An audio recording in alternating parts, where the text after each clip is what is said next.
Viewers, on October 14, 2021, Shanique Thompson will depart Jamaica to compete in the Miss Intercontinental International competition, which is set to take place in Egypt. Let's welcome her at this time to share some more about this exciting journey. Good morning and welcome, Shanique. Good morning, and thank you so much for having me. All right. So before I get into this particular pageant where you will represent Jamaica, what is your history with pageantry, or why did you ever decide that this is a field you wanted to go into? Well, pageantry for most females is an avenue to build your self-confidence and work on your abilities. For me, it was just that, because I was growing up, I was a very shy individual. You couldn't get me to talk in public. And since I've entered pageantry, it has helped me to build my self-confidence, and be more confident in my abilities. So I started out with Miss Universe Central, where I was crowned the queen in 2020, and then I went to Miss Universe Jamaica, where I was also placed in the top 5. All right, so that would have been your only previous pageantry experience. I also did Miss World Middlesex in 2018, so I've been doing this for a while now. And you've been able to take some of the tips from each of those competitions to build up until this one right here. Yes, that is correct. All right, so most of the, most persons are familiar with the other competitions and pageants, Miss Universe and so forth, Miss World. But tell us a little bit about this specific pageant, pageant and competition, and how it differs from the others, especially since you've had a chance to be a part of those. Okay, so with Miss Intercontinental, it's about being confident in who you are and know that there is power in the beauty that you have.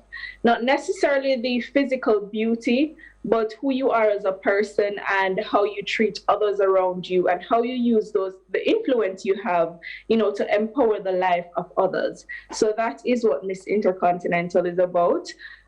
We actually had a winner previously, Miss Sandra Foster. She went and represented us and she took home the crown when she competed. So we do have some history with the Miss Intercontinental pageant. In terms of the segments, so for example, some competitions have a bikini, some have a talent, they're mostly looking for a model-esque figure. This particular pageant, what are the segments like and what are they looking for? Okay, so they have a swimwear section where we'll go on parade, and we also have the evening gown where you look nice in your evening gown and present yourself. But the most important part is your personality interview, where you go in and basically speak on who you are and your principles. So it's swimwear, evening gown, and your personal interview. So leading up to when you depart to go to Egypt, what are your training sessions going to be like? Are there any mentorship programs that you're going to be enrolled in to prepare you? What's going to take place until you have to depart Jamaica? Well, we have been training for a little while now. I do have my weekly meetings with our organizers where we work on different things just to make me more presentable to the public.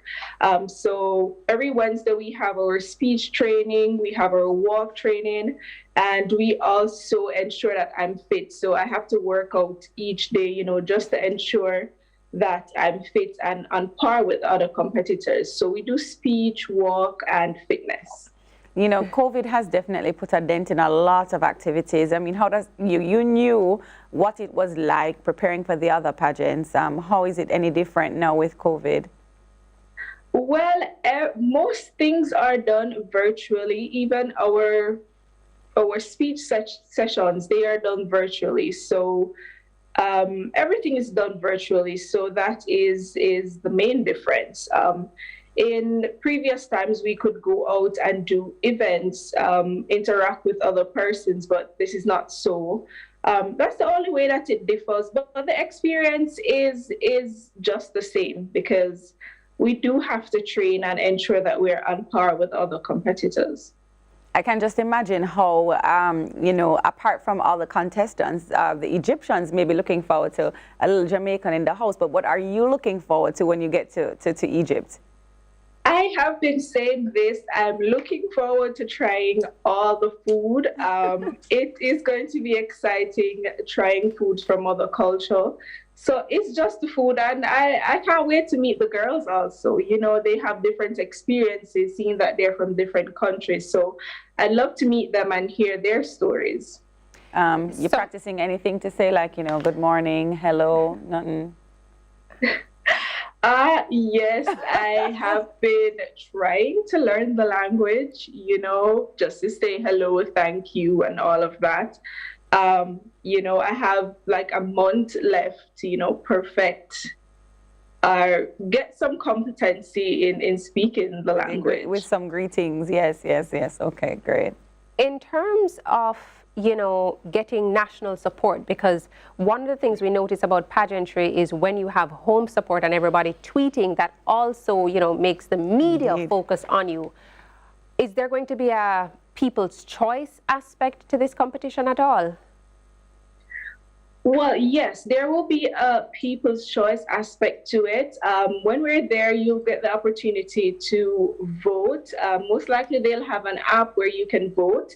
But the Miss Intercontinental Instagram page, the Miss Intercontinental Jamaica Instagram page, it will document all my journey. It will tell you how you can support me. So you can follow my journey there. All right, and of course, you are going to use this opportunity to let any Jamaican who didn't know that you were going to vie for the crown get a little bit more familiar with you. So the first question is, what's your favorite Jamaican food? I love curry chicken. Curry chicken, steamed fish. There are so many things that I love about our You seem food. to be a foodie. All right. In terms of places that you like to go to relax, where in Jamaica do you do that? Jack's Spot in Treasure Beach is my spot. The food there is lovely, and the sunset in the afternoons is just lovely. So that's just my favorite place to go. Where in Jamaica did you grow up? I grew up in St. Elizabeth. Okay, I was wondering there, yeah. And in terms of your ambitions and aspirations, when you were a little girl, what did or were you planning to become? You know, I've always wanted to join our army, and that is something that I will still do, you know. After I finish with this pageant, I'm going to be completing the process of joining our army, because that is something I've always wanted to do since I was growing up. What kind of contribution you see yourself giving there in the army? Is there a special area you'd like to work, or? Well, I'd love to be an officer on the air wing, you know, that is what I want to do. Awesome, awesome. Well, yeah. Quite interesting. Quite interesting indeed. And favorite Jamaican artist, music artist? Savannah music is great. She is positive, and you know, I love her music. Oh, Savannah. Okay, yes. Yes. All right, and if we didn't know if you have any talents, would you like to share with all of us if there are any secret talents you might have? Well, my talent is sewing. It's not something that I can display here, but I sew, and I sew very well. Ah, very nice. Nice. So who are some of the designers that you'd be wearing, local designers that you'll be wearing at the competition and representing Jamaica? Well, Rena, she is the designer for the pageant. She has been designing most of my gowns, and also Andrew, one of the directors of the pageant. He's a designer as well. I'll be wearing his gowns as well. Okay. About how many sometimes we see the photos on social media of these pageant queens going, and they have like 10 or 15 cases. Indeed. How many pieces are in your wardrobe for this pageant? All right, so I have a lot of dresses, a whole lot of dresses, but I think I'll just bring two cases. They can hold in 2 cases. Oh, you know how to pack. Yeah, clearly. Yes. All right, so remind our viewers, I mean, first of all the very best from us here at CVM to you, and I'm sure our Jamaicans who are watching feel the same way. But again, just remind the viewers why they should keep very, you know, in tune to what you're doing and look forward to the opportunity to vote, and then tell them where they can vote for you and follow your journey. Okay, so you can follow my journey on the Miss Intercontinental Jamaica Instagram page. It documents everything that I'll be doing, and it will show ways that you can support me while I'm in Egypt. And, you know, it's always great to support your Jamaican queen, because we go out and we represent our country well, because we have this sense of pride to our country. And so support us, because we'll be representing Jamaica. Awesome. Well, be safe and safe flights, and have a really good time, and just bring back the crown, and we'll have you back here again. Alrighty, thank you so much, and thanks for having me. No issues. All right, so that was Shanique Thompson, yes, who will be vying for the crown of Miss Intercontinental International in Egypt. Indeed. Yes. All right, so we wish her all the best.